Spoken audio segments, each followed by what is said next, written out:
नमस्कार दोस्तों, सर जी क्लासेस में आपका स्वागत है। तो हम लोग बीपीएससी असिस्टेंट इंजीनियर एग्जामिनेशन के लिए प्रीवियस ईयर क्वेश्चन सीरीज कर रहे थे इंग्लिश का।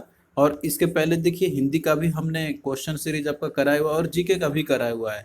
तो जो भी अभी तक लेक्चर्स हो चुके हैं तो आप लोग जो है उसको देख सकते हो, लिंक डिस्क्रिप्शन बॉक्स में दिया हुआ है।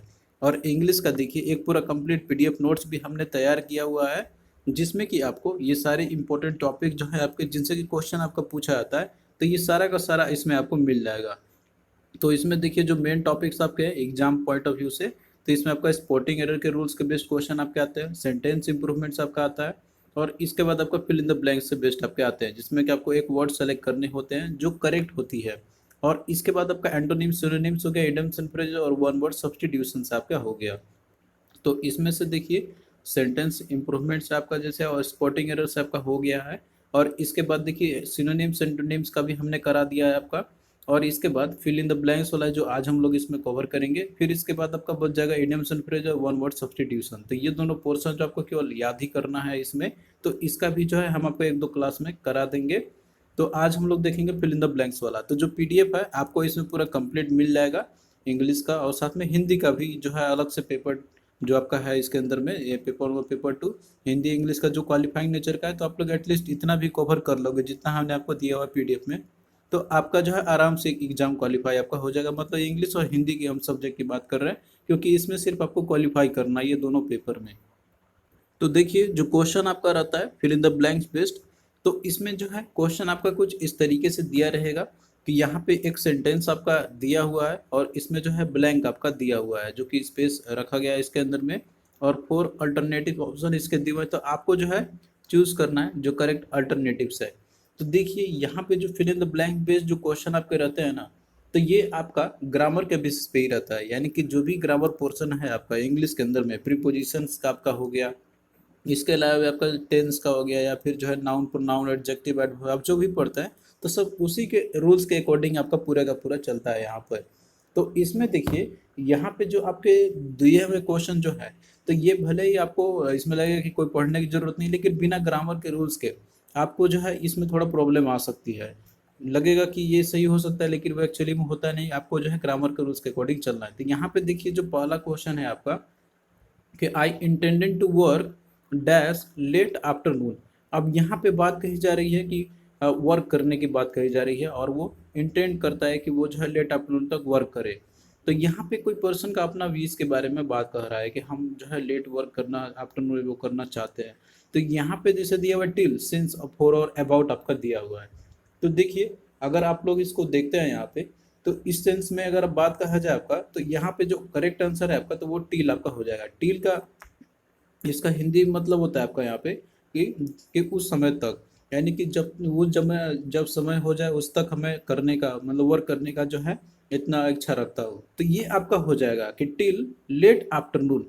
और यहाँ पे सिंस दिया हुआ है, तो सिंस लेट आफ्टरनून, तो सिंस तो हम लोग देते हैं कि जैसे कोई आपका एक ड्यूरेशन रहता है, पीरियड ऑफ टाइम का मतलब रहता है वहाँ पे, तो उसके लिए हम लोग जनरली यूज करते हैं। अब फोर भी आपका जो है टाइम के लिए ही करते हैं हम लोग कि फॉर लेट आफ्टरनून, तो इससे कोई मीनिंग आपको मिलेगा नहीं। तो आपको जो है इन सभी का प्रॉपर एग्जैक्ट मीनिंग पता होना चाहिए, जो कि आपको प्रीपोजिशन वाला जो चैप्टर हमने बताया हुआ है तो उसमें आपको पूरा मिल जाएगा कि टील का कहाँ यूज करना चाहिए, सिंस का कब यूज करना चाहिए, फोर का यूज हमको कहाँ करनी चाहिए। और यहाँ पे अबाउट दिया हुआ, तो अबाउट भी आप फिल करके देखिएगा, तो ये भी आपको यहाँ पे एग्जैक्ट प्रॉपर अप्रोप्रिएट मीनिंग आपका नहीं आएगा। I intended to work about late afternoon, तो ये आपका सही नहीं है। आपका करेक्ट इसमें होगा आपका टिल, यानी कि उस समय तक, लेफ्ट आफ्टरनून तक मैं इच्छा रखता हूँ वर्क करने का। फिर अगला देखिए यहाँ पे आपका दूसरा दिया हुआ है इसमें कि Neha was dash to overdressed for a casual party. अब यहाँ पे देखिए आपको फील करना है कि इसमें क्या हो सकता है। तो देखिए पहले सेंटेंस को समझिए। यहाँ पे दिया हुआ है कि Neha was dash to overdressed for a casual party, यानी कि कोई एक कैजुअल पार्टी था, कोई ऐसा कोई बड़ा इवेंट नहीं था, कैजुअल पार्टी ही था। लेकिन उसमें नेहा जो है तो वो टू ओवर ड्रेस थी, यानी कि उसने जो जरूरत से ज़्यादा ओवर ड्रेस कर लिया था। तो अब इसमें यहाँ पे हम क्या यूज़ करेंगे, जैसे इसमें ऑप्शन में दिया फार, फ्यू, सम या मच। तो देखिए कोई भी जैसे कोई पर्सन है कोई ओवर ड्रेसिंग करता है, तो उसके लिए सम या सम ड्रेस या सम या मच ड्रेस ये यूज़ नहीं किया था, उसमें फ्यू या फिर फार यूज हम लोग कर सकते हैं यहाँ पर आपका। तो फ्यू फ्यू देखिए यहाँ पे दिया हुआ है कि Neha was few too overdressed, तो इससे कोई मीनिंग आपका नहीं निकल रहा है क्योंकि क्वांटिटी का तो बात कहीं नहीं जा रही है। यहाँ पर मतलब है कि कोई चीज है जो कि वो जरूरत से ज्यादा हो, मतलब उससे भी ज्यादा उसने ओवर ड्रेस कर लिया था। तो इस केस में फार का हम लोग यूज करेंगे, दैट इज कि Neha was far too overdressed for a casual party. तो इसका देखिए राइट आंसर ऑप्शन ये आपका हो जाएगा। फिर नेक्स्ट देखिए तीसरे नंबर का क्वेश्चन आपका है कि the screenplay of the movie has been dash from a novel. तो जो मूवी का स्क्रीन प्ले है तो वो जो है एक नोवेल से, यहाँ पे आपको फिल इन द ब्लैंक्स भरना है कि क्या होगा। तो इसमें देखिए दिया हुआ अडेप्टेड, अडॉप्टेड, एडेप्टेड और अटेंड दिया हुआ है। तो देखिए यहाँ पे जो आपको इन सभी का एग्जैक्ट मीनिंग आपको पता होना चाहिए कि क्या होगा। अब यहाँ पे देखिए बात कही जा रही है कि नोवेल से, तो अब कोई स्क्रीन प्ले है मूवी का, तो वो जो है कोई ना कोई एक नोवेल से ही लिया गया होगा। तो इस सेंस में अगर आप देखते हैं ना, तो यहाँ पे देखिए दिया हुआ अडॉप्टेड, तो ये जो है आपका करेक्ट मीनिंग इसका होगा। अडॉप्टेड का मतलब होता है कि जो किसी चीज़ से लिया गया हो, उसका अंश लिया गया हो। तो ये होता है आपका प्रॉपर बी, इसका राइट आंसर आपका हो जाएगा। और एडेप्टेड का मतलब होता है कि कोई किसी काम में दक्षता हासिल हो उसको, यानी कि उस पर एक्सपर्टीज हो, तो उसके लिए एडेप्टेड का यूज़ करते थे। ये तो अब ये का होगा ही नहीं। अटेंड है तो has been attend from a novel, तो अटेंड तो ये तो आपका कहीं मीनिंग बैठ ही नहीं रहा है, यहाँ पर आपका होगा। और अडेप्टेड इसका अलग सेंस होता है यहाँ पे, तो अडॉप्टेड जो आपका करेक्ट होगा, यानी कि करेक्ट स्पेलिंग भी आपका होता है ये। तो इस तरीके से यहाँ पे क्या हम फिल करेंगे, दैट इज अडॉप्टेड। तो आपको देखिए वोकेबलरी पे भी कमांड होना चाहिए इस तरह क्वेश्चन को फिल करने के लिए। फिर अगला देखिए क्वेश्चन आपका फोर्थ नंबर का कि the teacher did not approve dash the assignment plan. अब यहाँ पे बात कर जा रही है कि टीचर जो है उसने अप्रूव नहीं किया हुआ है असाइनमेंट प्लान का। तो यहाँ पे आप क्या फिल कीजिएगा, यहाँ पे जैसे दिया हुआ है ऑफ, विथ, अबाउट या अबव का। तो इसमें देखिए दिया हुआ है कि अगर आप लोग जो है कंफ्यूज होते हैं कि कौन सा फिल करें, तो आप लोग जो है एक बार सारे ऑप्शन को इसमें फिल करके पूरा सेंटेंस को पढ़ो। यहाँ पे दिया हुआ है कि the teacher did not approve of the assignment plan, या विथ द असाइनमेंट प्लान, या अबाउट द असाइनमेंट प्लान, या अबव द असाइनमेंट प्लान। तो अब देखिए यहाँ पे एक असाइनमेंट प्लान के बारे में बात करी जा रही है, तो जब भी किसी चीज़ के बारे में बात करते हैं तो उसके इसमें लोग वहाँ पे ऑफ का हम लोग यूज़ करते हैं। तो इसका आपका राइट आंसर ऑप्शन ए आपका हो जाएगा यहाँ पे, that is the teacher did not approve of the assignment plan. और अप्रूव के साथ देखिए ऑफ का ही यूज करते हैं हम लोग, तो ये आपका प्रीपोजिशंस के रूल्स के अकॉर्डिंग भी आपका यहाँ पे फिट होगा। फिर अगला देखिए पांचवें नंबर का जो क्वेश्चन आपका इसमें दिया हुआ है कि I know dash certain that Neelam has failed the test. अब यहाँ पे देखिए आपको फिल इन द ब्लैंक्स अब भरना है कि जैसे बात कही जा रही है कि कोई है जो वो जानता है कि नीलम जो है वो सर्टेनली उसने फेल किया है टेस्ट को। तो यहाँ पे वो कैसे जान रहे थे, अपना जब बात वो कंफर्म रहता है तभी वो कह सकता है। तो इस सेंस में देखिए आई नो है, तो नो और साथ में सर्टन है आपका, तो इस केस में हम लोग यूज करते हैं that is I know for certain. तो ये जो रहता है कि कोई अगर किसी चीज के बारे में श्योर रहता है तो उसके लिए यूज करते हैं हम लोग आई नो फॉर सर्टेन।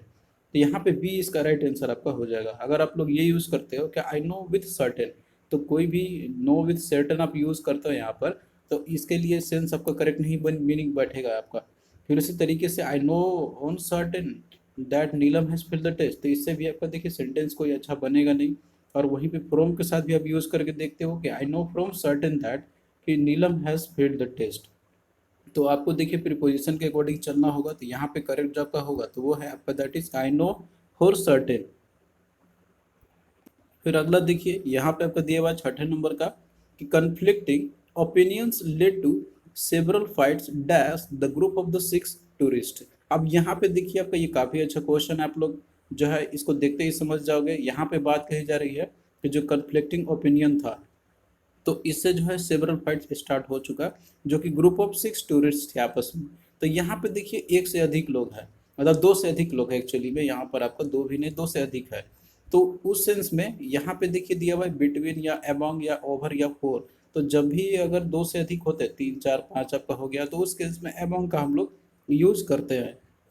और बिटवीन यूज करते हैं हम लोग जब दो लोगों के बीच में कोई चीज़ कंपैरिजन किया जा रहा हो वहाँ पे। तो लेकिन यहाँ पे आपका ग्रुप ऑफ सिक्स टूरिस्ट है, तो इस केस में यहाँ पे हम लोग एमंग का यूज़ करेंगे।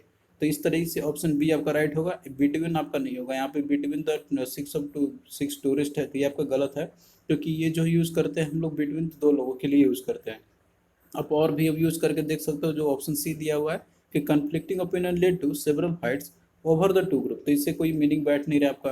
कि फॉर द टू ग्रुप थी, इससे भी कोई मीनिंग आपका नहीं आ रहा है। तो आप लोगों को सेंटेंस पढ़ते ही समझ में आ जाएगा और ऑप्शन को फिल कीजिएगा उसमें, तो आपको एक तरीके से करेक्ट मीनिंग भी आपको पता चल जाएगा, हाँ एक्चुअली में ये यहाँ पे होना चाहिए।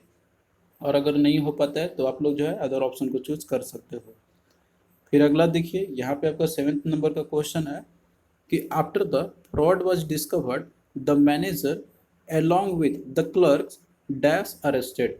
अब यहाँ पे देखिए क्या यूज़ कीजिएगा, यहाँ पे बात कही जा रही है कि जैसे कोई फ्रॉड हुआ, डिस्कवर किया गया कि फ्रॉड हुआ था। अब यहाँ पे देखिए बात आपका जो है पास्ट इवेंट की बात कही जा रही है, वाज से आपको पता चल रहा है यहाँ पे। तो मैनेजर जो है उसके साथ में जो क्लर्क है तो वो भी अरेस्टेड हुए। अब यहाँ पे देखिए बात जो है आपका ये सारे क्या है पास्ट के बारे में बात कहे जा रहे हैं।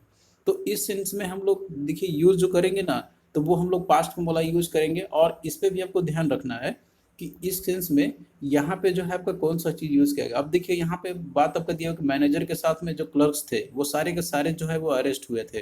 तो अब आपका यहाँ पे एक चीज ध्यान रखना है, जैसे अलोंग विथ आपका दिया हुआ है, तो जब भी आपका अलोंग विथ, टुगेदर विथ, इस तरह से सेंटेंस आपका रहता है, सेंटेंस में ये वर्ड आपके आते हैं, तो इस सेंस में हमेशा फॉलो किया जाता है जो पहला सब्जेक्ट है उस पर। यहाँ पे देखिए मैनेजर जो आपका दिया हुआ है द मैनेजर, तो ये क्या है सिंगुलर सब्जेक्ट है। तो इस केस में यहाँ पे जो फील आपका होगा ना, तो वो भी आपका सिंगुलर वाला ही होगा जो कि वाज है। इसमें वेयर हम लोग फील नहीं करेंगे, क्योंकि बहुत लोग कंफ्यूज हो सकते हैं। जैसे क्लर्क्स दिया हुआ है तो ये तो आपका क्या है, ये प्लूरल फॉर्म में दिया हुआ है, तो इसीलिए हम लोग प्लूरल वर्ब का ही यूज करेंगे, जो कि यहाँ पे वेयर लगता है आपको कि करेक्ट है, लेकिन यहाँ पे यूज करेंगे हम लोग वाज का। तो ऑप्शन बी आपका करेक्ट है। तो यहाँ पे देखिए सब्जेक्ट वर्ब एग्रीमेंट के अकॉर्डिंग आपको चलना होगा। तो देखिए फिल इन द ब्लैंक जो आपके क्वेश्चन जो रहता है ना, तो ये भले आपको लगता होगा कि ये बस ऐसे ही हम फिल कर लेंगे, लेकिन ग्रामर के अकॉर्डिंग आपको चलना होगा।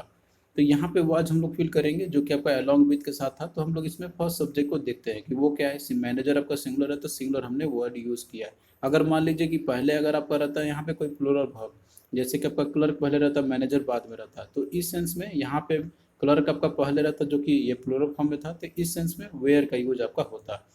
तो ये चीज़ जो है आपको ध्यान में रखना होगा। और ये सारा जो रूल्स है पीडीएफ में आपको दिया हुआ है, कि जो स्पॉटिंग एरर में भी आपका काम आएगा और इसमें भी आपका काम तो आएगा ही आएगा।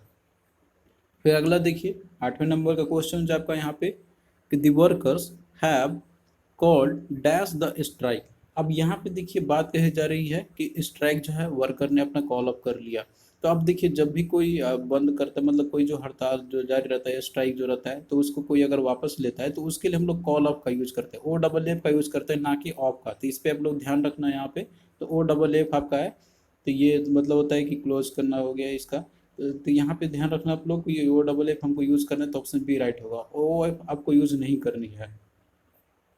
फिर नेक्स्ट देखिए 9th नंबर का जो क्वेश्चन है आपका कि we rowed the boat dash the lake to reach the other side. अब देखिए यहाँ पे आपको फिल करना है कि इसमें क्या होगा, अक्रॉस, बिटवीन, या अमोंग, या ओवर। तो देखिए जब भी कोई जैसे बोट से कोई रो करता है, यानी कि जो नाव से कोई भी मान लीजिए कोई चलता है उसके अंदर में, तो वो जो है लेक के अक्रॉस में ही चलता है। तो इस केस में जो है हम लोग यूज करते हैं अक्रॉस का। तो यहाँ पे जो करेक्ट आंसर आपका होगा ना, तो ऑप्शन ए होगा। तो ये देखिए प्रीपोजिशन से रिलेटेड आपके हैं। अब यहाँ पे देखिए दिया हुआ है कि बीरो the boat between the lake, तो लेक के बिटवीन में कोई चीज़ तो होता नहीं है।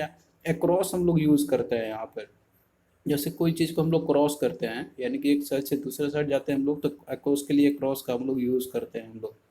तो इस सेंस में आपका ऑप्शन ए सही होगा। और बाकी देखिए इसमें अमॉन्ग द लेक है या ओवर द लेक है, तो ओवर द लेक तो यूज़ होगा ही नहीं आपका यहाँ पर, क्योंकि जो जो आपका जैसे मान लीजिए यहाँ पे अब लेक है, तो लेक के ऊपर बोट तो आपका तो रहेगा, लेकिन उसके ऊपर से तो हम लोग जा तो नहीं रहे हैं, उसी के ऊपर से होते हुए जा रहे हैं हम लोग।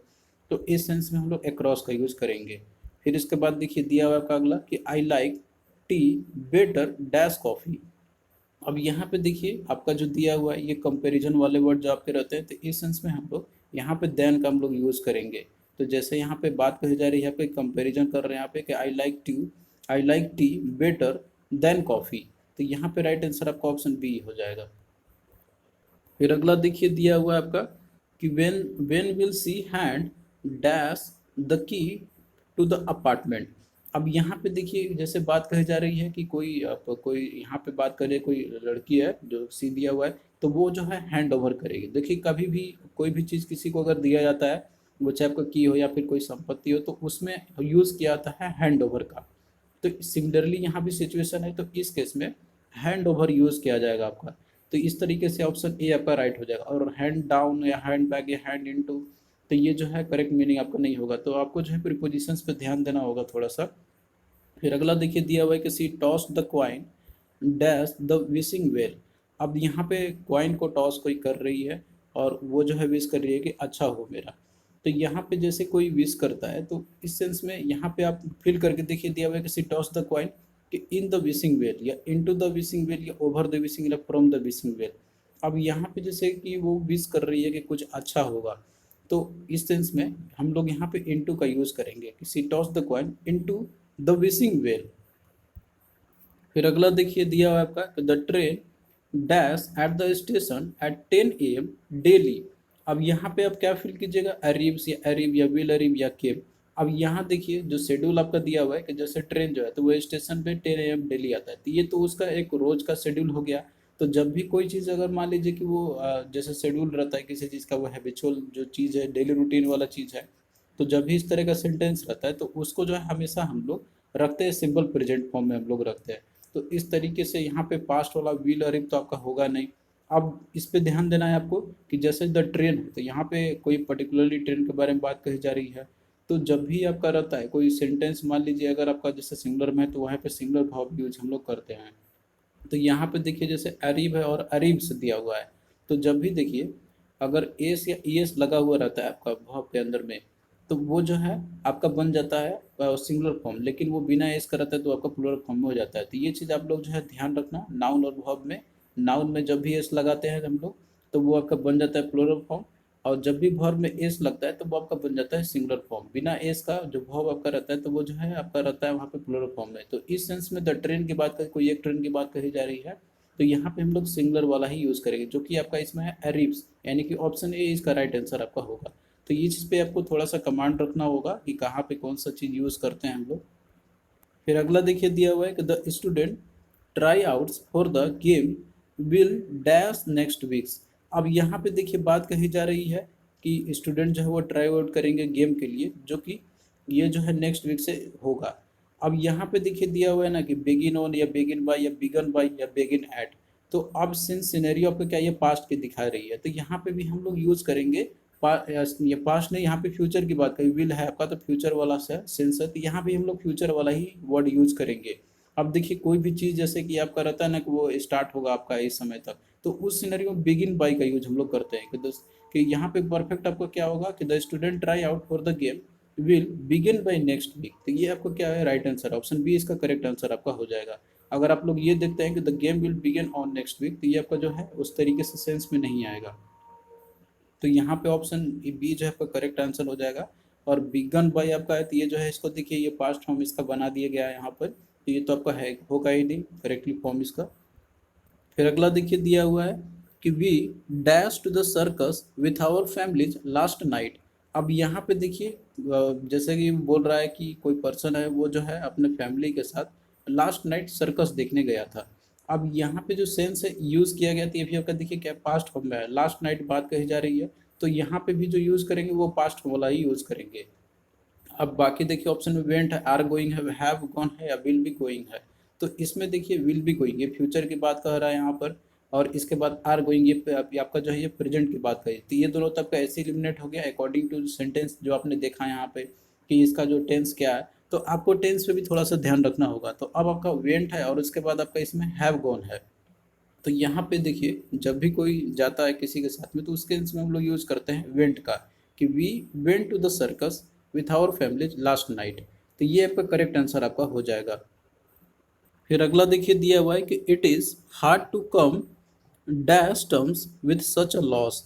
अब यहाँ पे देखिए जो है दिया हुआ है कि hard to come to terms. अब देखिए कोई भी चीज़ रहता है ना कि किसी टर्म्स में आना रहता है, या सच अ लॉस कोई भी टर्म्स रहता है उसके साथ में आते हैं हम लोग, तो उसमें कम टू टर्म्स का यूज़ करते हैं जनरली।